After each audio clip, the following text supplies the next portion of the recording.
Et bonjour à tous les amis, bienvenue dans cette nouvelle vidéo. Aujourd'hui, je voulais vous parler évidemment d'une des plus grandes sagas de l'histoire du cinéma français à travers un des plus grands acteurs du cinéma français et un de ses plus grands réalisateurs, en tout cas pour les deux premiers opus de la saga. Je veux bien sûr parler des Don Camillo. Donc principalement Le Petit Monde de Don Camillo et Le Retour de Don Camillo, les deux premiers, réalisés par Julien Duvivier, avec Fernandel et Gino Cervi, mais je vous recommande bien évidemment tous les épisodes de la saga jusqu'au 5e, puisqu'il y en a eu 5, puisque en fait Fernandel est décédé pendant le tournage du 6e, donc Don Camillo et ses contestataires, qui va être tourné en parallèle, puisque la maison de production de l'époque avait anticipé sur la maladie de Fernandel, et ils avaient tourné le film en loose day avec d'autres acteurs, et donc donc Gino Cervi, donc le fameux Gino Cervi qui jouait donc le rôle de Pépone, va quitter le projet et donc le film ne va pas se faire. Mais là je commence par la fin, je m'en excuse. Donc en tout cas, pour revenir sur cette saga, mais surtout sur les deux premiers films, vraiment j'insiste parce que je considère que les deux premiers films sont les plus intéressants, les meilleurs formellement et les plus beaux, hein, je trouve vraiment. Donc réalisé par Julien Duvivier, comme voilà, je vous en ai déjà un petit peu parlé, probablement le plus grand réalisateur de l'histoire du cinéma français, en tout cas l'un des plus grands, hein. Moi c'est vraiment un réalisateur que je considère énormément. Il a fait un nombre incalculable de chefs-d'œuvre, évidemment La Belle Équipe, Pépé le Mocco, voilà, deux grands classiques avec Jean Gabin, et puis évidemment La Bandera, hein, le film qui va révéler aussi Jean Gabin, ainsi que le film Panique, formidable film avec Michel Simon, un grand film. Voilà, un réalisateur très intéressant qui a vraiment fait parmi les plus grands films du cinéma français. Je vous ai évidemment parlé du formidable La Fin du Jour, dans un épisode que j'avais consacré à Louis Jouvet, mais où je vous avais parlé de La Fin du Jour, qui était un petit peu le film qui m'avait reconnecté avec le cinéma français des années 30-40 et qui est absolument formidable. D'ailleurs, je crois que c'était le film préféré de Julien Duvivier, celui qu'il a préféré avoir fait et qui était vraiment son film le plus personnel. Donc vraiment, hein, je recommande vraiment La Fin du Jour. Il y a aussi L'Homme du Jour aussi avec Maurice Chevalier que j'aime beaucoup, mais qui est un film plus mineur dans sa filmographie. Il a fait énormément de films, plus ou moins majeurs, plus ou moins intéressants, plus ou moins personnels. Et voilà, Don Camillo, c'était vraiment lui et René Barjavel qui ont adapté le scénario et qui ont pensé à Fernandel, qui au début a refusé puisqu'il avait fait L'Auberge Rouge d'Autant Lara et qui n'avait pas marché à l'époque, où il jouait également un personnage de religieux, et donc Fernandel ne voulait pas remettre le couvert, mais en lisant le scénario au bord de la plage, notamment la première scène de la discussion avec Jésus et de la première scène du film de l'ouverture, il a été complètement amoureux du personnage et du scénario, et il a dit à sa femme, si le reste du script est de la même qualité, je fais le film. Et il a fait le film, et après voilà, le reste appartient à l'histoire. Ça va être son plus grand rôle, voilà, son film le plus important. Je vous reparlerai un petit peu de Fernandel après. En tout cas voilà, Julien Duvivier a réalisé les deux premiers qui pour moi sont les meilleurs, en tout cas formellement, et par la suite, comme ce sont des coproductions, franco-italiennes, ce sont des films franco-italiens, comme c'était énormément le cas, vous savez, après la guerre, donc après la Deuxième Guerre mondiale dans les années 50-60, c'est vraiment le grand cinéma européen, ça va être le cinéma italien qui va même supplanter le cinéma français, et le cinéma français va aussi pouvoir perdurer grâce au cinéma italien, et notamment à ses coproductions, et aux grosses coproductions européennes, même de l'époque, hein. Ça va être les deux grandes décennies de l'histoire du cinéma européen, des coproductions entre la France et l'Italie, mais aussi entre la France, l'Italie, l'Espagne, l'Allemagne, l'Angleterre, etc. Tout ça va être ça va être le dernier grand souffle comme ça, ces deux décennies du cinéma européen. Donc beaucoup de films franco-italien à cette époque, et donc Camillo en fait partie, et c'est aussi pour ça qu'on a un casting à la fois français et italien. La nouvelle, donc le personnage de Don Camillo a été créé par un Italien, par Giovannino Guarecci, donc qui a écrit des romans et des histoires sur Don Camillo. C'est lui qui a inventé le personnage. D'ailleurs, il va participer, hein, je crois, à certains films, à certains projets. Je crois même qu'il voudra interpréter le rôle de Pépone dans je sais plus lequel film, au début de la saga, ou à la fin, je me rappelle plus tellement, mais en tout cas, il a participé au projet. Donc c'est vraiment, le film se déroule en Italie hein, également, et d'ailleurs ça parle aussi des conflits politiques de l'Italie de l'après-guerre, de l'Italie des années 50, avec l'arrivée donc des bolcheviks, hein, du Parti communiste, etc., et de la guerre entre les bolcheviks et les conservateurs, on va dire de manière plus globale. Voilà. Donc le petit monde de Don Camillo, premier film, Fernandel accepte, succès faramineux. D'ailleurs, tous les films vont avoir des grands succès, particulièrement le premier et le deuxième, mais les films d'après vont aussi avoir un grand succès. Alors, c'est vraiment des films aussi intéressants parce que c'est vraiment sont des films de mon enfance, ce sont des films que je regardais avec mon grand-père. Moi, je vous ai fait un peu l'apologie de mon grand-père quand je vous ai parlé des films de Clint Eastwood. Mon grand-père ne regardait que 3 films hein, dans sa vie. Il regardait donc la saga Dirty Harry avec Clint Eastwood, Le Bon, la Brute et le Truand qui était son film de chevet. D'ailleurs encore un film, voilà, un film italien que je regardais tout le temps à la télé quand j'étais petit, et évidemment il y avait la saga Don Camillo, et voilà, mon grand-père qui était quelqu'un de très politisé, qui était plutôt du côté d'ailleurs de Don Camillo, voilà, plutôt conservateur, adorait vraiment ce film, cette confrontation entre ce curé de village et ce maire communiste. Voilà, il trouvait que c'était très drôle, très bien fait. Mon grand-père adorait, voilà, féru d'histoire, grand connaisseur de la politique, et donc ces films-là le faisaient marrer. Et moi je comprenais pas évidemment gamin parce que voilà, quand tu le regardes petit, quand tu regardes la saga Don Camillo, tu comprends évidemment un peu les blagues et tout, mais il y a tout le contexte culturel et politique que tu comprends pas forcément quand t'es gamin, que tu comprends bien plus tard. Donc maintenant je comprends beaucoup plus de choses avec le regard d'aujourd'hui, mais c'est vrai que gamin, j'avais un peu du mal à rentrer dedans, et même d'ailleurs Le Bon, la Brute et le Truand, c'est des films dont j'avais un peu de mal à rentrer dedans. Les Dirty Harry, c'était un peu plus simple à comprendre quand t'es un petit garçon, voilà, des années 90. Mais en tout cas, c'est une des grandes sagas que regardaient mes grands-parents, et notamment mon grand-père qui regardait assez peu de films.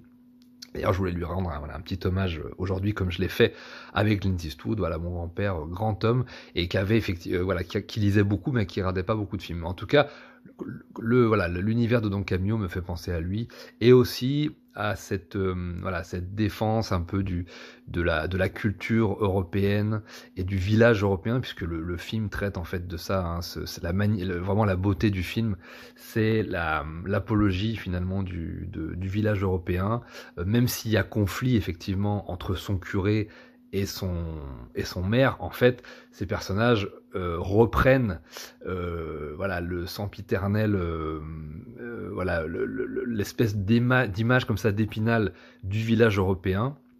D'ailleurs, c'était un petit peu la spécialité de Julien Duvivier, c'est quelqu'un qui mettait en scène, qui avait cette capacité de mettre en scène les communautés. Voilà, les communautés, les groupes, et c'est vraiment quelque chose, moi qui suis un peu plus individualiste, c'est quelque chose qui me passionne vraiment, parce que je trouve ça très rarement bien fait dans le cinéma, et c'est vrai que Julien Duvivier avait cette capacité à dépeindre vraiment le héros de ses films, c'est souvent la communauté, et la communauté, là, on est vraiment porté par 2 personnages, donc le personnage de Don Camillo, qui est le curé du village, et le maire, donc bolchevique, communiste, entre guillemets, qui représente en fait les 2, on va dire, séparations d'une certaine époque, donc d'après-guerre, au moment de l'arrivée donc du Parti communiste en Europe, en Italie, etc. Et puis la représentation de l'ancien régime, un peu plus représenté par le clergé, par l'Église, etc. Et donc cette confrontation est à la fois drôle, elle dit aussi beaucoup de choses sur l'état de l'Europe à cette époque-là, mais finalement, en fait, quand on creuse, même si ces 2 personnages se bastonnent sur ces questions-là qui sont en fait politiques, en réalité, voilà, ils sont adversaires politiquement, mais en fait, quand on creuse vraiment bien, ils représentent ce qui fait un petit peu ce sont un petit peu les représentants et les gardiens en fait de ce village européen qui existe en fait depuis la nuit des temps. Et si ces personnages avaient vécu 2000 ans avant, l'un aurait été druide et l'autre aurait été le chef du village. C'est juste que ils s'affrontent aujourd'hui parce qu'on est à une époque bien définie historiquement, avec l'arrivée de la politique, des différents courants, des différentes visions en fait du monde et de comment on peut régler les problèmes à travers la figure, voilà, du Christ, ou à travers la figure voilà, de la lutte prolétarienne. Donc même si je pense qu'en fait, et ça c'est aussi très très bien amené dans le film, les 2 se rejoignent en fait quand on creuse un petit peu ces deux questions, et le film dit un petit peu ça comme ça, en surface et même en profondeur si on arrive à le regarder, c'est-à-dire que souvent ces deux personnages qui sont confrontés et d'ailleurs qui s'envoient des punchlines absolument fabuleuses, qui sont très très très drôles quand on connaît un peu la politique et tout ça, c'est très très très drôle. Ces deux personnages qui s'affrontent en fait souvent se réconcilient pour régler les problèmes fondamentaux du village, et ça veut dire qu'ils arrivent souvent à oublier leurs querelles pour penser en fait au bien commun, à la communauté, et c'est ça qui est très beau, et d'ailleurs c'est ça qui manque cruellement aujourd'hui à notre pays et à nos communes, c'est-à-dire que ce sont souvent des guerres de chapelle, et en fait le film nous dit aussi que la politique n'a fait que finalement ramener des divisions, et je trouve que le film moi je voulais aussi vous en parler pour remettre un petit peu ça au goût du jour. Je pense que des gens devraient revoir Don Camillo, les Don Camillo aujourd'hui, pour comprendre à quel point toutes ces luttes incestines, ces luttes de pouvoir sont vraiment vraiment futiles et ne font pas avancer le bien commun. Et si chacun essayait de comprendre un petit peu les points de vue de l'autre, parce que c'est ça aussi qui est très intéressant, c'est que clairement Giovannino Guareschi, qui a écrit donc le personnage de Don Camillo, est plutôt pour Don Camillo, pour un certain conservatisme, etc. Ce qui est aussi mon cas, mais il n'en oublie pas finalement, et à travers le personnage de Don Camillo le dit aussi souvent pendant le film, il n'oublie pas la raison pour laquelle ces braves gens ont aussi adhéré au parti communiste et à une certaine forme de bolchevisme, même parfois le plus sanguinaire, par rapport à leur pauvreté, par rapport à l'assèchement de leurs terres, par rapport au fait qu'ils ne peuvent pas travailler, qu'ils n'ont pas été éduqués, etc. Toutes ces questions sont vraiment mises sur le tapis dans le film, et donc Camillo comprend aussi ça, et c'est aussi un des grands, ce qui fait aussi vraiment la marque du film, c'est que Don Camillo et aussi du livre, c'est que Don Camillo communique directement avec le Christ. Donc il se fait. Don Camillo est un personnage plutôt, c'est un prêtre qui est pas du tout dans la bienséance. C'est quelqu'un qui ouvre sa gueule, qui affronte le maire vraiment brutalement, qui va même des fois, ils vont même en venir aux mains, il va même sortir des fois la pétoire, le gun par moment, il y a des moments où il se menace à coups de flingue, à coups de fusil, enfin c'est vraiment assez viril en fait dans leurs échanges, et Jésus va souvent remettre Don Camillo en place, parce que Don Camillo a cette capacité de parler directement avec le Christ, donc ça donne à la fois des scènes très drôles, et aussi des scènes pleines de sens, aussi sur la compréhension humaine, sur ce qu'il faudrait faire, pas faire et tout. Donc Camillo, bien que l'auteur soit pour Don Camillo a aussi des défauts, et que le Christ d'ailleurs n'arrête pas de corriger. Et le Christ est une figure qui n'a pas vraiment de parti à prendre. C'est la figure absolue de l'amour, et il doit punir quand il faut, et il doit aimer quand il faut, et le Christ, comme il le dit souvent d'ailleurs dans le film, ne fait pas de politique. Et c'est aussi pour ça que c'est beaucoup plus intéressant. Donc même si on a tendance à être évidemment du côté de Don Camillo est le héros du film, il représente vraiment cette espèce de lien en fait cosmique avec le Christ et avec la figure du Christ, qui finalement transcende toutes les chapelles, et donc même s'il est représenté par l'Église, il est dépassé par son propre avènement, quoi. C'est quelqu'un de beaucoup plus important que tout ça, et on comprend quand même les motivations du maire, qui dans le fond n'est pas un mauvais bougre, c'est un mec un peu bougon, pas très cultivé, un peu bourrin, qui d'ailleurs est un peu caricaturé comme Staline. Il est formidablement interprété par Gino Cervi, un acteur italien qui est doublé dans la version française, qui d'ailleurs était qui jouait aussi Porthos dans la version de Une Belle des Trois Mousquetaires, qui est ma version préférée. Il est absolument génial aussi dans ce film. Il fera aussi beaucoup d'autres films français, cet acteur, et donc il est vraiment grimé à la Staline, quoi. Il a vraiment l'apparence de Staline à travers sa corpulence, sa moustache, la manière dont ses cheveux sont découpés, etc. Il a vraiment un côté stalinien, autant sur le fond que sur la forme, mais dans le fond, c'est un pauvre ouvrier qui est très connecté en fait à la vie du village, et qui en fait connaît à la fois il y a plein de scènes comme ça qui en font un personnage aussi par moments sympathique. Par exemple, il y a une vieille dame, l'institutrice à un moment donné dans le premier, qui est une vieille dame, donc tout le monde la connaît, c'est la vieille institutrice du village, Et donc de ce fait, bien qu'elle soit dans la réaction, que ce soit qu'elle représente en fait l'arrière-garde, au moment où elle sera sur son lit de mort et qu'elle demandera à ce maire communiste qu'elle veut le drapeau de la fleur de lys, donc du royalisme, donc au moment de l'enterrement, la plupart des prolos de la mairie et du parti refuseront, mais lui, en tant que chef de village et en tant que maire, va accepter que la fleur de lys soit déposée sur son parce que c'est la dernière volonté d'une vieille dame. Du coup il le comprend et il essaie de pas perdre la face à ses sbires, mais il fait il fait quand même un pas de côté. Il fait quand même preuve de la grandeur de ce que sont les chefs par moment et tout. Donc il comprend aussi parfois les aspérités diverses de ses ennemis politiques. Et c'est ça aussi qui est très beau dans le film, c'est que finalement derrière les affrontements politiques, il y a des êtres humains, et il y a surtout une communauté, il y a vraiment une vie de village, le village européen qu'il faut défendre absolument, qui est une vie plutôt parfois douce, parfois amère, avec parfois des intempéries, parfois le premier film par exemple, le premier Don Camillo, est très ensoleillé, c'est un film très solaire, il y a beaucoup de soleil, il y a évidemment quelques moments dramatiques, notamment avec ce couple vers la fin qui veut se suicider, et d'ailleurs c'est aussi une histoire de Roméo et Juliette avec elle qui vient d'un milieu plutôt conservateur et lui qui vient d'un milieu plutôt prolétaire, etc. Et c'est aussi à travers ce couple le symbole de la réunification et de la réconciliation, du village, etc. à travers ces deux amants qui veulent se suicider parce que leurs deux milieux respectifs ne veulent pas qu'ils s'unissent.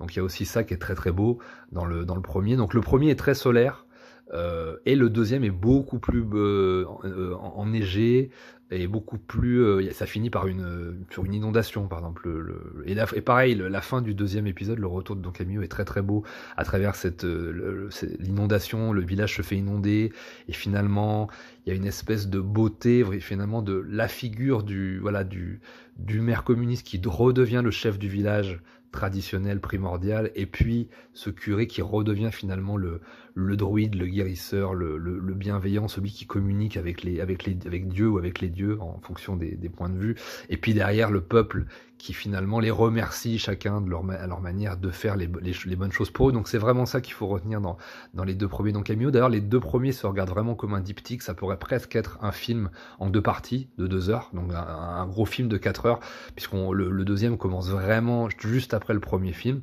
où en fait le personnage de Don Camillo se fait punir par sa paroisse parce qu'il a donné du coup de poing pendant une kermesse, et il doit partir en exil à la montagne, dans un endroit très enneigé, très loin de son village, etc., de son église. Donc voilà, c'est vraiment deux films qui se regardent on peut les regarder vraiment coup pour coup, et vraiment en plus les deux sont réalisés par Julien Duvivier, et ça a beaucoup de sens aussi, c'est-à-dire qu'il y a vraiment comme ça raconte une histoire complète finalement de tout ce que je viens de vous raconter, et c'est très très beau. Et on a évidemment la toute première scène du film qui est sublime, du tout premier film, où en fait le maire, donc Pépone, le maire communiste, est élu. Donc là, tout le village, notamment les jeunes et puis les prolos sont enjoués, etc. Et puis de l'autre côté, on voit plutôt les anciens, plutôt certaines parties de la population qui est beaucoup plus apeurée, qui voit le diable rouge arriver, donc ils sont très apeurés. Il y a cette espèce au centre du village, dans ce petit village d'Italie, une confrontation entre Don Camillo qui sonne la cloche pour étouffer un peu le discours du maire nouvellement élu, et de la musique de l'Internationale comme ça qui résonne, et il y a les cloches qui lui disent non mais ferme ta gueule et tout. Donc c'est vraiment très très drôle. Je vous mettrai peut-être des extraits ou des petites bandes annonces pour un peu illustrer le propos de ce que je veux vous dire, mais en tout cas un très très grand film de Julien Duvivier, deux très grands films de Julien Duvivier, et un Fernandel magnifique. Je vais vous parler un petit peu de Fernandel. Donc il y aura des suites, effectivement, comme je vous l'ai dit, de Don Camillo.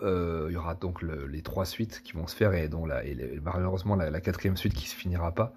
Je vais revenir un petit peu sur Fernandel parce que je voulais aussi vous parler dans cette vidéo, si je voulais vous parler de Don Camillo, c'était aussi pour Fernandel.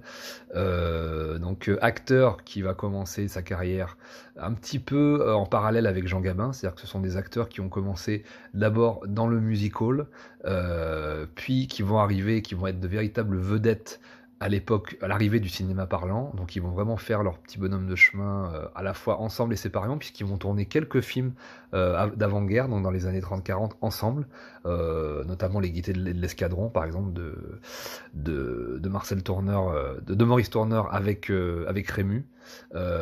Et ils vont d'ailleurs se retrouver dans la deuxième partie de l'âge d'or du cinéma français, c'est-à-dire dans les années 50-60, où ils vont monter une boîte de production ensemble, qui malheureusement ne va pas remporter un grand succès. Voilà, ils vont se retrouver à un moment donné, puisqu'ils s'étaient un petit peu perdus de vue. Voilà, ils avaient commencé leur carrière ensemble et ils ont toujours resté amis, mais ils se sont un peu perdus de vue. Et ils vont se retrouver des années plus tard en ouvrant une boîte de production, et notamment un film que moi je trouve très beau mais qui a pas très bien marché, qui s'appelle L'Âge ingrat, où Gabin et Fernandel doivent marier leur fils et leur fille respectifs, et donc sont les parents de d'un couple les beaux-parents chacun d'un couple, et etc. Et ça va tourner vinaigre, mais ça va bien finir et tout. Et c'est un film où Jean Gabin est un personnage qui vient plutôt du Nord, et où Fernandel est un personnage évidemment qui vient du Sud, et il y aura des situations un petit peu comme ça. D'ailleurs, petit mea culpa, je vous avais dit que Jean Gabin était né dans une émission que j'avais faite où je vous avais parlé de lui. Il était né en Normandie. En fait, pas du tout, il vient pas du tout de Normandie, je me suis trompé, c'est Bourville en fait qui vient de Normandie. En fait, il est né en région parisienne. Donc voilà, mea culpa, même s'il a aussi vécu, je crois, un petit nombre d'années en Normandie. En tout cas, voilà, parenthèse fermée. En tout cas, voilà, Fernandel, c'est une carrière extraordinaire, un des plus grands acteurs français, alors qui s'est principalement illustré dans la comédie. D'ailleurs, il a fait des choix de carrière par moments un peu douteux. Il avait tendance à choisir un petit peu les sujets un petit peu à la volée, un petit peu au gré du vent, en fonction de ses relations, en fonction de l'argent qu'il gagnait. Voilà, ça n'a pas toujours été des choix de carrière très judicieux. Il a fait beaucoup de films comme Gabin. Avant-guerre, Gabin était plutôt un personnage qui, comme je vous l'avais dit au cours d'une ancienne émission, donc qui s'était plutôt illustré dans des rôles de jeunes premiers prolétaires, plutôt avec l'espèce de drame prolétarien, mais plutôt dans des drames, voilà, à l'avant-guerre. Et puis ensuite, après-guerre, qui va plutôt devenir le patriarche, le personnage qui va un peu moins gigoter, devenir beaucoup plus posé. Il va beaucoup plus jouer assis, posé, avec comme ça sa voix très grave et très, voilà, et il va beaucoup s'illustrer dans des polars. Et ben pour Fernandel, ça va être un peu autre chose, puisque lui va vraiment prendre la direction de la comédie, mais d'ailleurs beaucoup de comédies un petit peu où il va faire un petit peu le fifou pendant l'avant-guerre, et à l'après-guerre il va se bonifier un peu plus, se poser un peu plus, même s'il fera toujours des comédies. Il va devenir beaucoup plus beau gosse, et ça va être quelqu'un qui va choisir des sujets par moments un petit peu plus sérieux, qui va faire aussi un petit peu du drame. Donc voilà, Gabin a fait plus de drame et c'est parfois voilà, illustré dans la comédie. Je pense notamment au Vieux de la Vieille ou à l'Archimède le Clochard, voilà, pour ne citer que cela. Et puis inversement, même s'il a aussi fait des comédies avant-guerre, évidemment, Jean Gabin, et bien inversement, Fernandel va plutôt s'illustrer dans la comédie, et il va faire de temps en temps du drame, et notamment, on pense évidemment à La Vache et le Prisonnier, à l'Auberge Rouge, même si l'Auberge Rouge, c'est aussi un petit peu, il y a des moments un petit peu cocasses, et un petit peu, mais ça reste quand même un film plutôt dramatique. Et évidemment, il y aura la rencontre de Fernandel et de Marcel Pagnol, où là, il va jouer dans des vrais drames, même s'il y a évidemment le côté cabotin de Fernandel et le côté comique qui revient dans ces films-là. Il va tourner de très grands films avec Marcel Pagnol. Ça va être une rencontre évidemment qui était logique, puisque les deux acteurs viennent de la même ville et du même endroit, et ça va être, voilà, il va faire parmi les plus grands films de Pagnol, Angèle, Roguin, Topaz, et voilà, j'en oublie, mais voilà, il va avoir vraiment de très grands rôles chez Pagnol qui vont être beaucoup plus dramatiques, et qui vont montrer que c'est un très grand acteur, Fernandel. Et d'ailleurs, les deux hommes se brouilleront aussi par la suite, et je crois qu'ils se réconcilieront un petit peu vers la fin de la vie de Fernandel. Il me semble, je suis plus sûr exactement. Mais en tout cas, voilà, acteur fondamental, qui a joué dans pléthore de films, qui a joué avec les plus grands, qui a rencontré les plus grands. Hein. Il va aussi faire La cuisine au beurre, par exemple, avec Bourvil. Bourvil, dont je vous parlerai au cours d'une prochaine émission, parce qu'il faut vraiment que je vous rende aussi hommage à Bourvil. Les deux hommes s'appréciaient aussi énormément. Il va rencontrer très brièvement Louis de Funès, mais avant que Louis de Funès soit connu dans le Mouton à 5 pattes, aussi très très très très bon. Et voilà, il va jouer avec Gabin, donc voilà, ils vont un peu tous se rencontrer, mais vraiment, voilà, Fernandel, faut vraiment rappeler que derrière cette espèce de personnage comique au physique chevalin avec ses grandes dents et tout, c'était un très très grand acteur, c'était un monstre vraiment du cinéma français, c'était voilà, non seulement un très grand comique, mais un très grand acteur, et il a même aussi été un peu réalisateur, je crois, et il a tourné avec les plus grands. Et donc vraiment, je tenais à lui rendre hommage aujourd'hui à travers les Don Camillo qui sont pour moi. Alors là, pour une fois, je vous parle pas de films super rares. Dans les anciennes vidéos, je vous avais parlé de films très très rares. Là, pour une fois, je vous ai parlé d'un film, de peut-être le film le plus connu de Fernandel. Je pense que même les gens qui connaissent pas beaucoup Fernandel ont forcément vu ou entendu parler des films. En tout cas, je vous invite à revoir des films avec Fernandel et à vous revoir Don Camillo avec le regard des divisions fondamentales qu'on peut retrouver aujourd'hui dans nos pays européens et notamment en France. Donc voilà, vraiment redécouvrez Fernandel avec l'œil Fernandel avec l'œil d'aujourd'hui, essayez de vous remettre un petit peu dans le bain. Je vous embrasse, je vous dis à très bientôt, prenez soin de vous, vive le cinéma français, le grand, le beau, le vrai, à bientôt.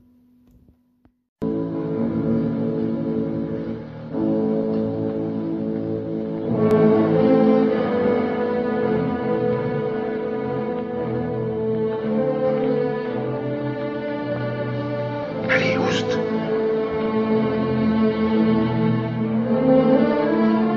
Laisse-le. Comme ça, Pépone ne pourra pas dire qu'il n'y avait même pas un chien à la possession.